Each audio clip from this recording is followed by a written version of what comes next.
the teenager population in America eats 75 to 80% ultra processed food.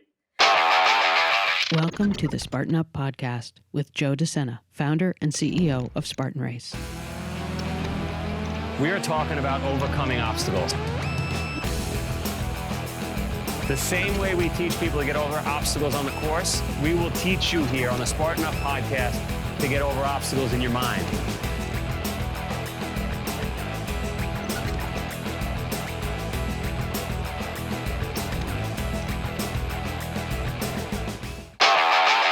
This episode of Spartan Up is presented by Mud Gear. Starting off on the right foot means any foot protected by the lasting comfort and proven durability of Mud Gear socks, seen on the feet of elite Spartans for over 10 years.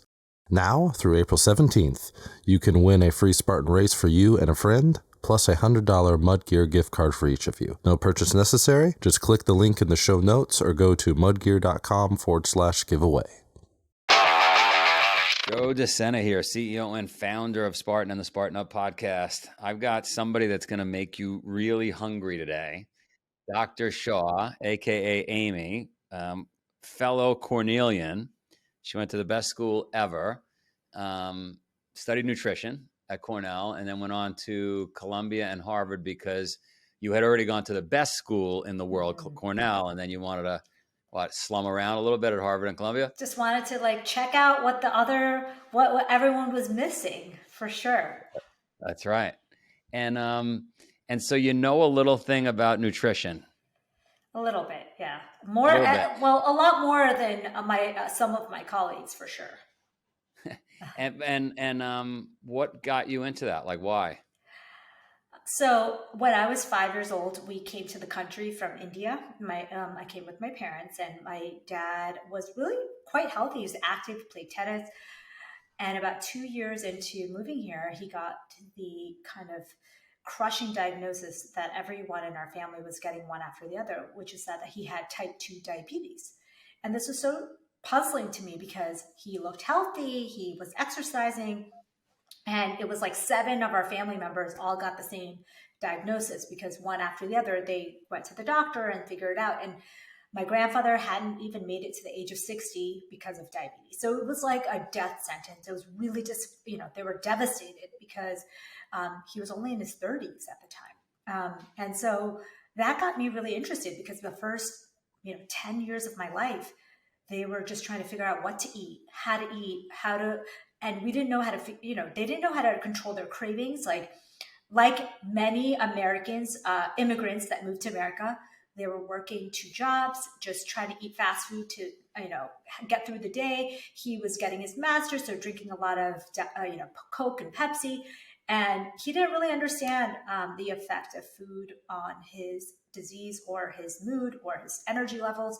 And so that's what really got me interested because I thought, well, I want to understand more about this and help people like my own family.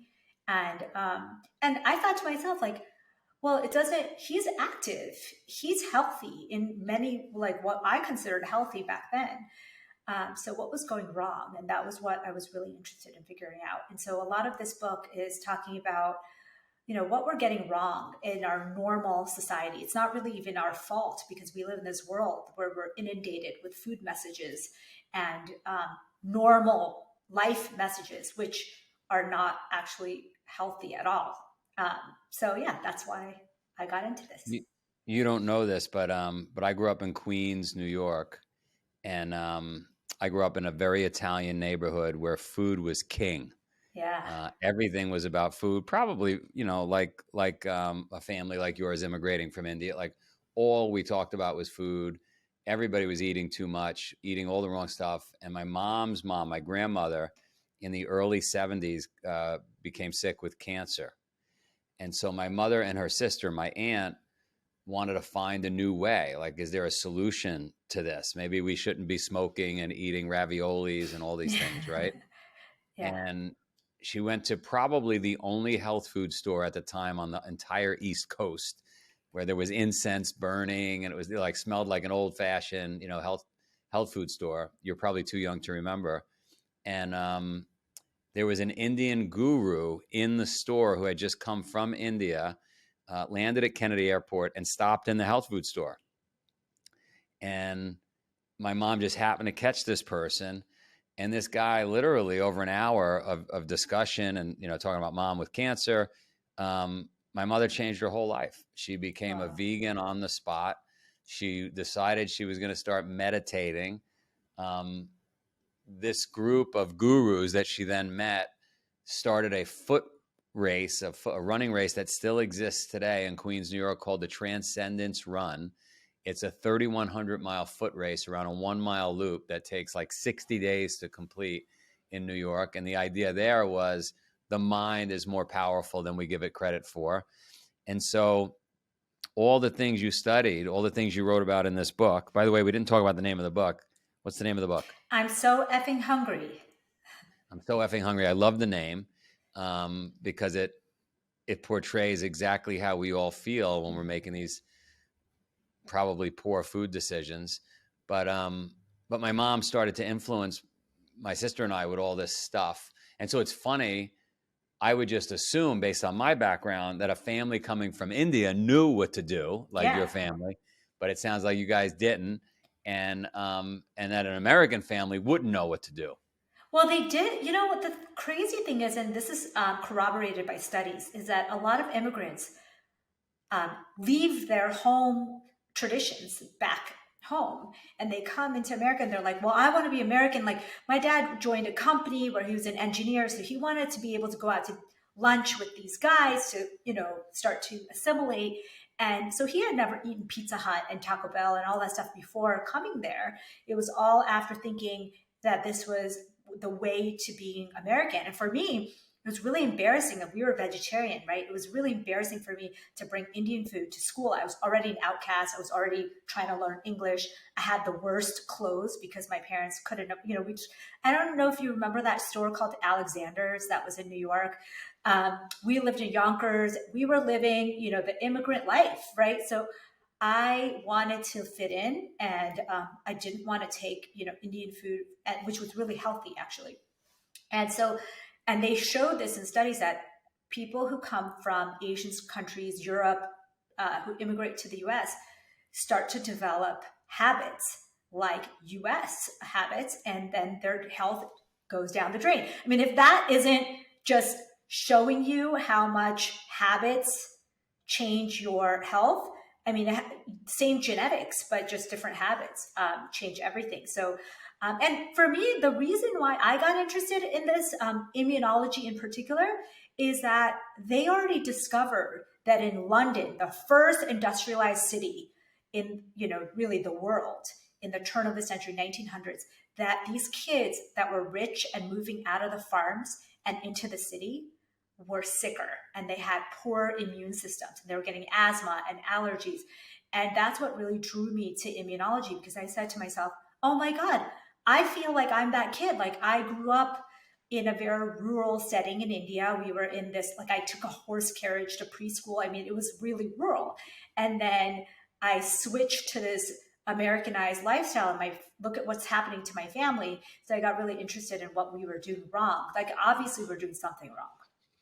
What's funny, the reason our paths cross more than you know is my mother started making my sister and I these like whole wheat bread sandwiches with wheat germ and peanut butter from Smucker's and like an apple. And all my other friends had, eggplant parm and Frito-Lay. And I would every day for I don't know how many years, I would throw away her lunch, which I feel terrible about now. And I would go eat Anthony Catapano's, eggplant parm hero. And I didn't want to be like, number one, the taste, right? We were chasing the taste. We get a little addiction, I guess, with the good stuff or the tasty stuff, I should say. And number two, I wanted to fit in. I wanted to be Italian. I'm sorry. I didn't want to be Indian. I wasn't ready to be Indian yet. Yeah. It's so interesting. That's so funny because I grew up, growing up in New York at that time, every neighborhood was Italian, really. And then I went to Albert Einstein, which is the medical school I went to was in the Bronx in a very Italian area. So I really got to see the culture so similar. I mean, there's so many similarities between the traditional Italian culture and the culture I grew up in. No, my wife and I went to India for our honeymoon. So, Wow. and my mom, like I said, I mean, my mom was hook, line, and sinker for 30 years. So look, recently I've been thinking a lot about, we want to change lives. We want to change 100 million lives, no different than you want to change lives. That's why you probably wrote the book, I would assume. Yes. Right? It's really annoying to you at how obvious the pandemic is, how simple it is to fix, and how nobody's listening. And I thought about it recently. Tell me what you think of this. I thought the message we should explain to the world is there's very few people, if any, that are designing foods or cooking in a kitchen and focused on how to make you healthier. There's very few people doing that. Almost everybody in the food business is trying to figure out how to sell you more food. Mm-hmm. Like the sandwich wasn't invented because that would make a human perform better. The steak wasn't created to make you perform. Like none of this was, right? So just think about that. Right? And you got to kind of take it into your own hands and figure out what to put in your body that's going to make you better. So based on all these studies, everything you did, what's the conclusion, doctor? What did you come up with? I love what you're saying, because the way I think about it is that we are sad and hungry and unhealthy because our gut bacteria are sad and unhealthy and hungry. I think the study showed probably 98% of the American population doesn't give that gut bacteria enough food. It's literally starving itself. And I tell people, like, listen, those gut bacteria, they seem annoying to the general medical profession. Like, oh, you want to take antibiotics, you want to avoid every virus and bacteria and parasite, right? Because it can be really dangerous. But those gut bacteria, they are 90% of your serotonin and 50% of your dopamine. So if you're trying to feel happy, motivated, healthy, and you want your cravings under control, then we should be concentrating on those guys. Their dopamine, the ones that they make, is 10 to 100 times stronger than our own. And it can hijack our entire mental system. So it's almost like they're in charge more than we're in charge. And that's, I think, the really cool, new message that I'm trying to send. It's not about being vegan or paleo or keto or, whatever it is. It's like we're starving our gut bacteria no matter what diet we're on. And so we need to realize that they're in charge. It's like if you've been to the rainforest, you see when a tree has fungus on it and you're like almost like the roots and the fungus, you're not even sure who's in charge. Like that's how we think now. The gut bacteria seem to be more in charge of our cravings, of our feelings even, than we are. Yeah, I got this crazy idea. There's a chance that my mother said this back in the 70s, and I'm just thinking that I created it on my own. But I was thinking about it, and I was thinking when we wake up in the morning and you've got, a bad taste in your mouth, you've been sleeping all night, maybe you ate too close to going to bed and you shouldn't have, or maybe you've got bad gut bacteria, not enough of the good, who knows? We probably should drink a ton of water before we brush our teeth and get some of that bacteria in our stomach. Is that a good idea? Yeah. I mean, our gut bacteria, when we have like these antibacterial mouthwashes and toothpaste, it's terrible for us because we want to clean our mouth. Yes, cavities are a real thing, but we don't need to be using antibacterial mouthwashes. There's nitrate producing bacteria in your mouth that actually keeps your blood pressure under control, keeps all your blood vessels flowing.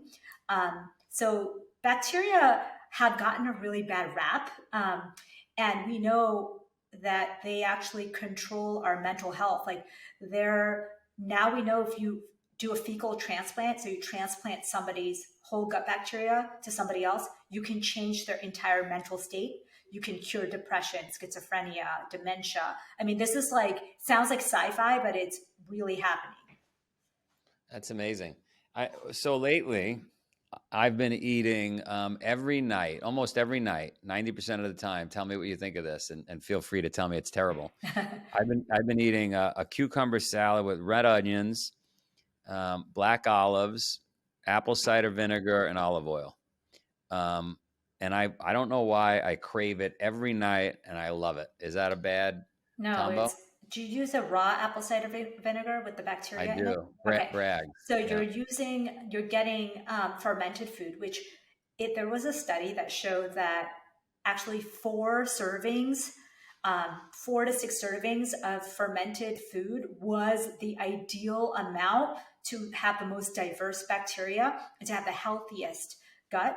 Not only are we not eating any fermented food anymore because everything is flash, heat, and process, we're not even eating enough fiber, much less fermented fiber. So having fermented food, especially in the setting of fiber, is the healthiest thing you can do for your gut. And that's like literally what I talk about in the book. Is like, it's not about getting these expensive supplements and superfoods. It's about actually feeding that gut bacteria very basic things. So give people like a couple of things they could eat during the day. Yeah. It sounds like they could do the raw apple cider vinegar. Yeah. Two or three things they should eat every day.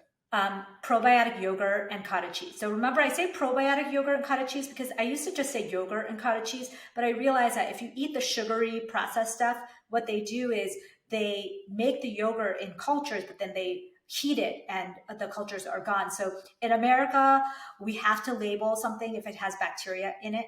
And so just look at the back and make sure that your yogurt, most of the stuff that doesn't have a ton of sugar will have real bacteria in it. So Nancy's is a great brand here in the US, Nancy's cottage cheese and yogurt, or there's Good Culture. There's a bunch of different brands. And the good thing about those foods is they actually increase your dopamine levels in your brain. Or in your gut, which then increases it in your brain. And that helps you with motivation for the day. Dopamine is very closely related to adrenaline. And so you'll get more energized during the day. So I like to eat dopamine-rich foods in the morning to kind of get yourself ready for the day. Those fermented foods with high protein. So if you do like yogurt or cottage cheese, seeds, nuts, berries, any kind of spices, they're all really, really good for boosting your dopamine levels and keeping your hunger and cravings in check for the entire day. Mudgear socks have helped Spartans race stronger and endure longer for over a decade. Now, through April 17th, you can win a $100 Mudgear gift card for yourself and another for a friend, along with a free Spartan race for both of you. No purchase necessary. Just click the link in the show notes or go to mudgear.com/giveaway. A lot of people listening, I know because I talked to 10 million people in our audience around the world. They're saying, yeah, but I have a sweet tooth, or, I wake up and I'm hungry, or after I work out, or I work late, or, is it all nonsense? Yeah. This is what I think about. When we went to Cornell, I don't know, probably when you were there too, and a lot of nutrition schools around the country, they have food labs. And I don't know if you remember, there was like a food science like school or major, and they literally have people connected to electrodes. And the food is given to them to see which parts of their brain will light up with that ingestion. So if you eat an apple, Joe, like you're loving the apple, it's delicious, but you're really not going to go for a second one. Or if you're eating, real food, your hunger hormones, your satisfaction hormones kick in. And so you tend to just say, all right, I'm done. What these food manufacturers do is they want to create the biggest dopamine explosion in your brain, similar to cocaine or gambling or porn. And then they want you not to get the release of your satiation hormones, because it's not going to work if you eat your potato chips and then you're done after like a couple. They want you to keep eating until the bag is empty and then go back for more. And so that's the goal. And it's not necessarily like they're like evil and they didn't maybe know or nobody had awareness around the consequences of this. And so what we've done is we've created food with bliss points. meaning that it is so blissful to your brain that there's no real food that can compare to that.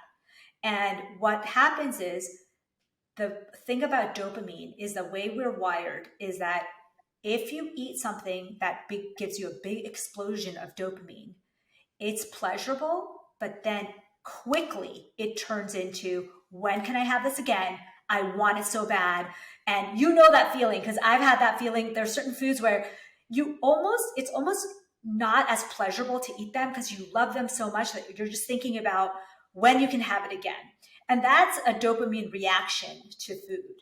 And when you think about how many foods are engineered to create that, it just makes it clear why you have a sugar addiction, why, you can't get through the day without eating every 2 hours, because you're just wanting that food. If I have a warm chocolate chip cookie, it's not a pure pleasure feeling. It's like a feeling of like, I love this, but am I eating too much? Is this not good for me? When can I have it again? That feeling, that's your dopamine pathway.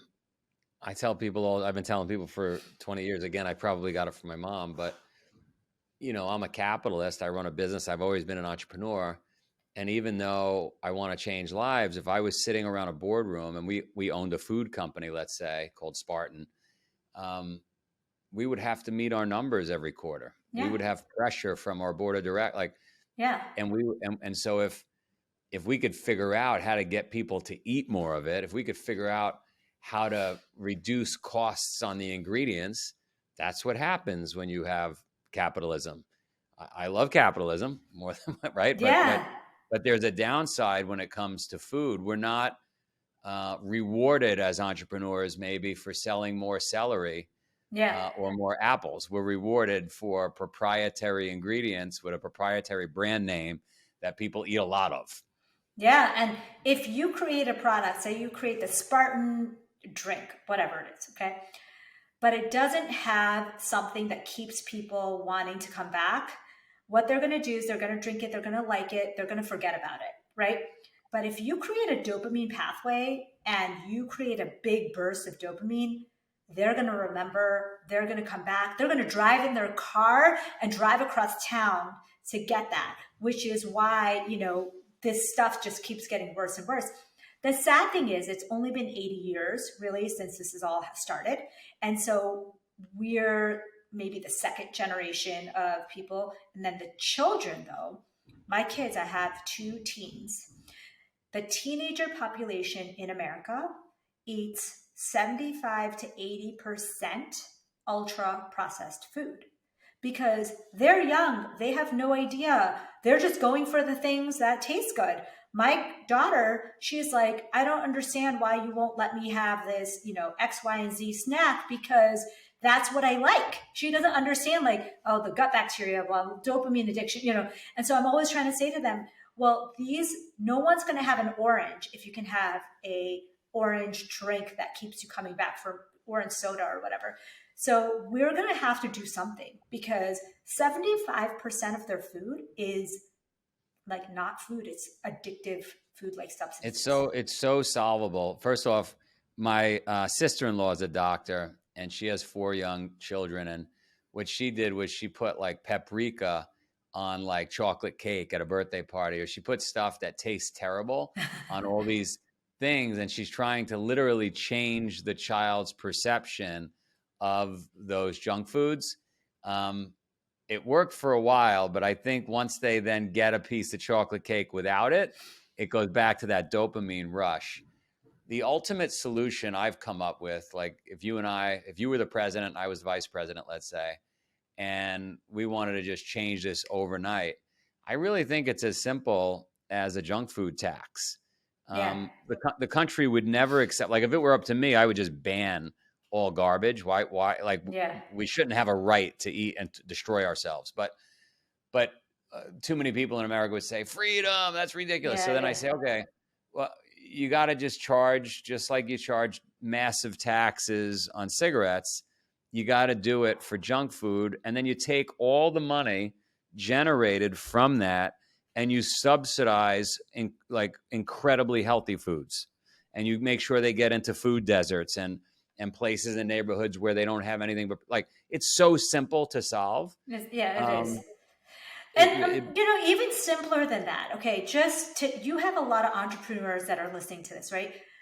If we said, hey, we are going to put a label, like Mexico did this, okay? They did it with certain sodas and junk foods, and they put a warning label like they do for cigarettes. This food promotes obesity, or this food promotes unhealth, like bad health.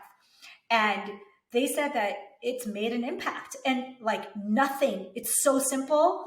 And what it does, it entices, it encourages entrepreneurs who have better versions of that same food that will not have that big label.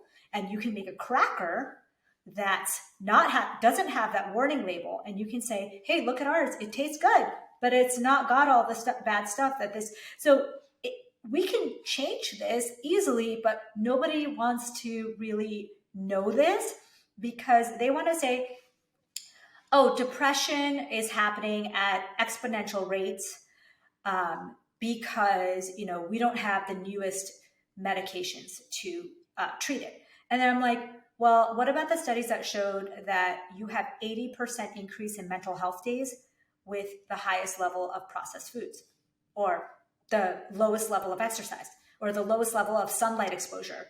It's you know what I mean? It's so, I mean, that one's a joke. That is just, I mean, certainly there are people that have issues, mental health issues, that maybe are not repairable with exercise or healthy eating or sunlight, like you said, fresh air. But I would say the majority of those are all fixable. Yeah. But again, we're in like, we're business people, and we sell a lot of drugs. And, I don't want to be the conspiracy guy. My friend ran the food, all the food for the New York City schools, so $1.2 billion annual budget. And he was motivated to make changes. And he said, Joe, I couldn't make changes. I said, why? He said, the potato lobby with the French fries. He said, Coca-Cola giving $50 million to the schools. They wouldn't unplug. He go, I couldn't, no matter how much I tried. He said, I finally was able to get wheat bread as the buns for the burgers, but then the kids wouldn't eat them. So it was like, it's true. It's, and the other thing is like, I know you'll love this, but exercise is actually the best probiotic you can be giving people, right? So I'm just a lowly doctor, and I get approached by probiotic companies and supplement companies every single day, big money. Like, I could quit medicine, right? So it's very enticing for people to say, oh, well, why don't I just promote this, probiotic or this supplement? But the thing is that the best probiotic is exercise. The best probiotic is eating fermented food, right? Because it comes in a matrix where it actually goes to where it needs to go and isn't destroyed on its way. But you look at schools now, and PE is almost like they don't have to move. They don't have to exercise for 20 minutes. They don't have to even go outside for recess.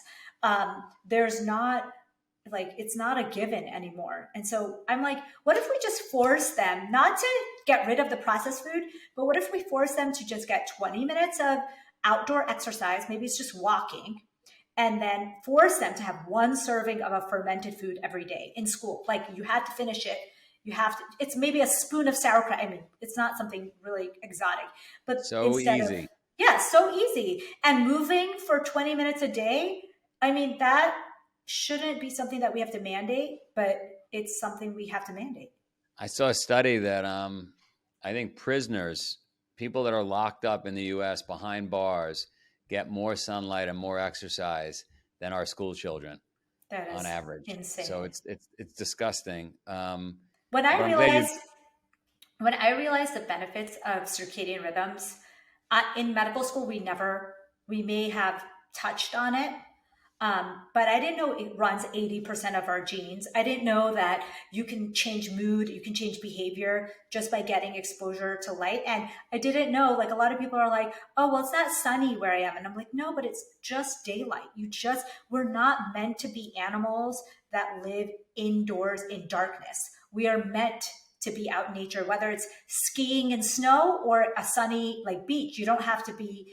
And I think for what you promote or what your company promotes, I think if even you did one fraction of that for the general population, you would see benefits beyond what we can do with medications. You just gave me a point that I never considered over 23 years of putting on these races. We actually have a drug. If you think about it, you do. We're selling a drug. It costs us very little to manufacture the drug we sell. It's got tremendous health benefits.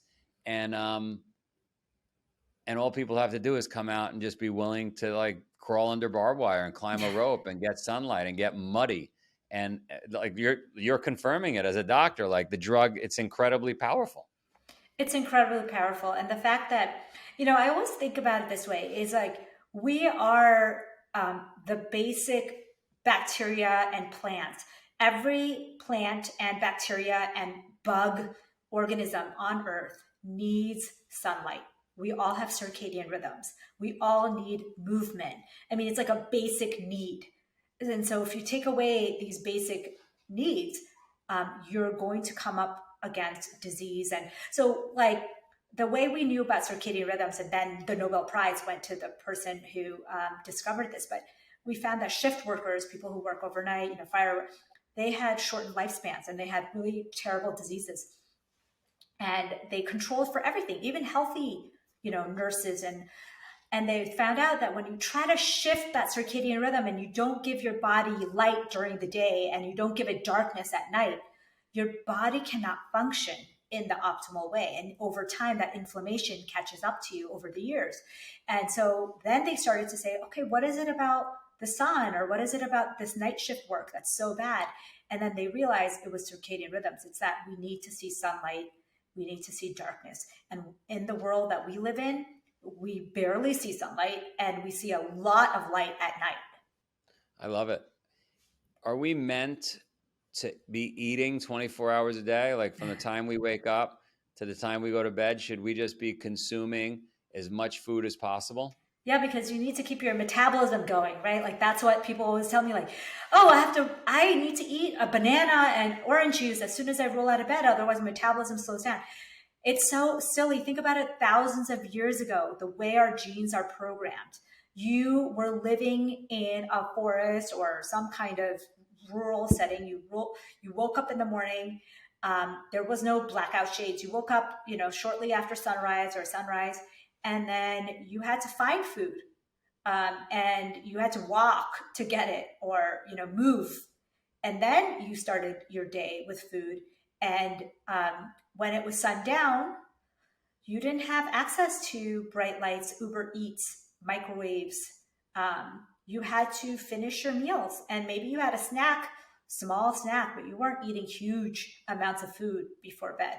And so if you think about it this way, and the way we're programmed, then it makes sense why when you stop eating 2 to 3 hours before bed, you automatically feel better, you look better, you start to lose weight, you have better digestion. It's because that's how our genes and our organs are programmed.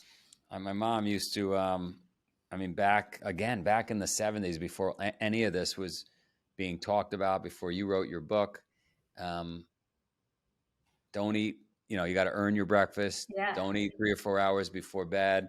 You got to sweat every day. You got to take cold showers. All sounded like crazy stuff from a crazy mom. Yeah. And it came from India for us. Yeah. All right. A lot of Ayurveda, like Ayurvedic medicine, really crosses over with the circadian rhythm stuff, which I find so fascinating, because I was like, oh, all these things that my grandmother said are all now coming true through science, and the stuff that we poo-pooed for so many years. Yeah. What let's just go through before we wrap it up, and everybody could find out how to find you. Give everybody the perfect day. Mm-hmm. What time should they wake up? When should they eat, etc.? Let's hear the perfect day. Okay. So let's go through the perfect day. So I'm just going to take a summer day and you can adjust for the winter solstice, all the time changes and everything. So if the sun was going to come up at 6 o'clock, and say you got up around then, and then you may eat about an hour or two after you get up, is what I usually say is a nice time for most modern people who have to go into jobs and stuff like that. So on my perfect day, I will get sunlight and get movement for at least 30 minutes, if not a full hour before I start my day. And then I eat my first meal, including coffee, because coffee works best when you've already cleared out some of that adenosine in your brain. And then you start your day. And then I want to eat most of my meals during the daytime, like, breakfast like a king, lunch like, a queen or whatever, a prince, and then dinner like a pauper. And that way you're getting the most calories during the day, the daylight hours when your digestion's at its peak. And then dinner should be a lighter dinner.